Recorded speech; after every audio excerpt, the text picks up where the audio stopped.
Hey guys, I'm going to put this in the second part 2 of the life cycle of the domestic meat rabbits. It's just a few things I want to hit on and explain a little bit more in a little bit more detail. Since this is a short video, I figured this would be a good one to put this in. So you're wanting to raise rabbits. I specifically raise rabbits for meat and fur, and that's how I settled on the silver foxes.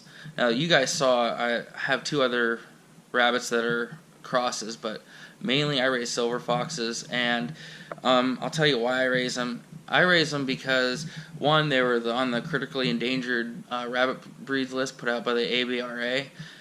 So, I wanted to do my part to kind of help bring the breed back a little bit, and also it's the best breed that I've found for temperament, meat to bone ratio, and really good fur, other than Rexes, which I'd like to get Rexes at some point. But these rabbits, the silver fox, as the name implies, that they have the silver guard hairs. If you guys have ever seen like the cross foxes or the silver fox, like in Alaska and stuff, that they got that silvering, that's exactly what these rabbits have. They come in a couple different color varieties. I have blue and black. And the females are going to get 11 to 12 pounds, while the males get 9 to 11 pounds. So it's a big rabbit, and the meat to bone ratio is great. And they grow fast. Their growth rate is really good. I think I butcher between 8 and 10 weeks. Now, if I'm wanting to butcher for fur, I'll wait until 14 to 16 weeks just so you get that nice fur. And with them, they're easy to raise, and they're really laid back, which is good because if you have kids, I have 2 kids, so these rabbits, they're like almost too laid back, I would think, but they let the kids pick them up, play with them. They're not mean. They're very docile, and just overall a very, very good rabbit. Okay, and the next things I want to touch on, with breeding any type of rabbits, especially the bigger breeds, wait at least 6 months for them to reach maturity to breed. I've heard even the bigger breeds to wait 8 to 10 months, but I don't wait that long. I'll breed between 6 and 7 months old. And the next thing is, some of the breedings may not take. It just depends. Like, I've had it not take before, and the gestation period is 30 to 31 days. I always wait until 40 days before pulling that nest box and trying to rebreed, because you do have sometimes that the rabbits, that it's not going to be 30 or 31 days for whatever reason, that they're going to run over that. So I like to give mine 40 days usually, and then I'll pull the nest box and try to rebreed them. Alright, the next thing is the yield of meat from rabbits. There's different formulas to figure out, like the meat to bone ratio and everything, but on average, for a meat breed rabbit with a doe and a buck, and with responsible breeding, that doe can produce 320 pounds of meat a year through her kits, and that's a lot. You think sitting that up, that is quite a bit.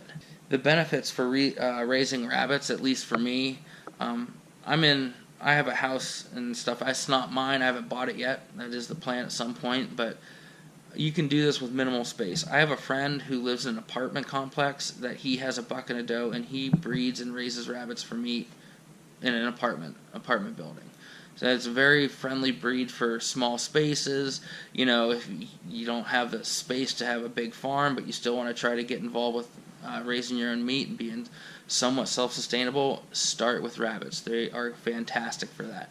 And they're not hard to raise once you get into it. I read a lot about it and researched a lot.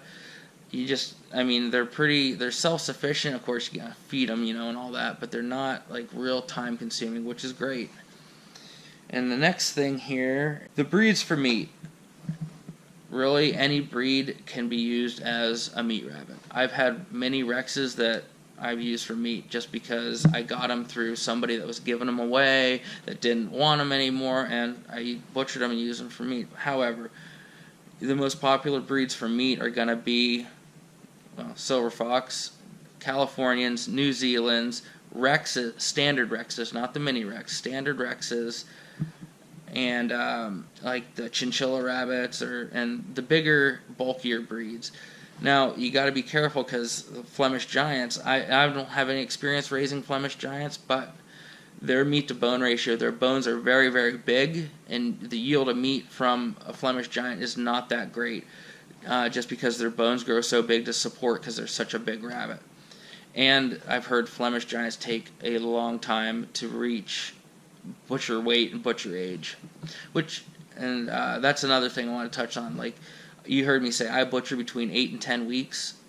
That's if they reach weight, which what I like my rabbits to be on average is 5 pounds when I butcher them. Not 5 pounds dressed or anything, but live rabbit 5 pounds. Because you have a 5-pound rabbit and you dress it, and that's going to be about 3 pounds, and that's your meat and the bones still. So that's what I like to do.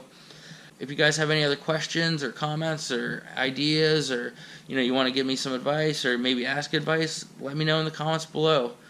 Alright, let's get back to the video. Enjoy, guys.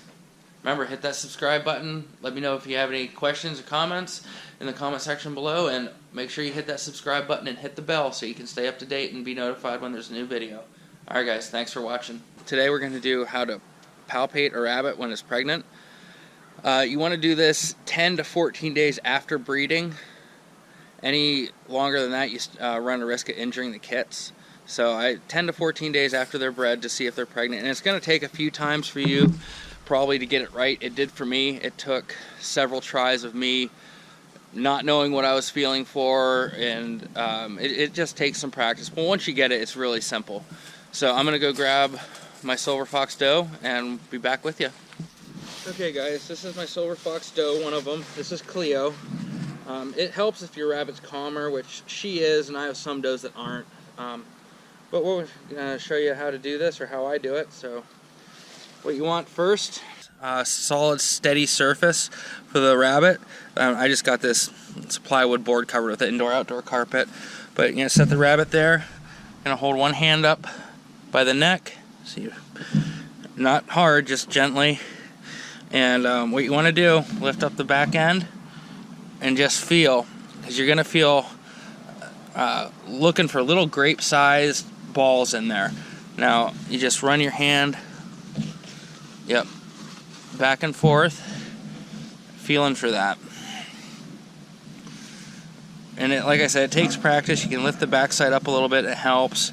But all you're looking for, grape-sized pieces, and you're going to feel kind of the organs and some of the poop, and that's why it takes a few times to get used to it and know how to do it. But that's it for now. We'll be updating you guys here soon with another video on nesting boxes and all that kind of good stuff. So I just want to get this out there, and that's one of the steps in after you've bred your rabbits to see if they're pregnant. But don't get discouraged, because it does take several times of practice. At least it did for me. Alright guys, we'll catch you in the next one. Like I said, it does take practice, but if you have a doe that is pregnant and then a doe or even a buck that isn't, compare the two so you can get used to what you're feeling for, and what's, like, if it's not a pregnant doe or a buck, you can feel for, what the poop and everything like that would feel like, compared to the pregnant doe, which is, like the grape-sized pieces. So alright guys, hope you enjoy the series so far, and we'll see you again.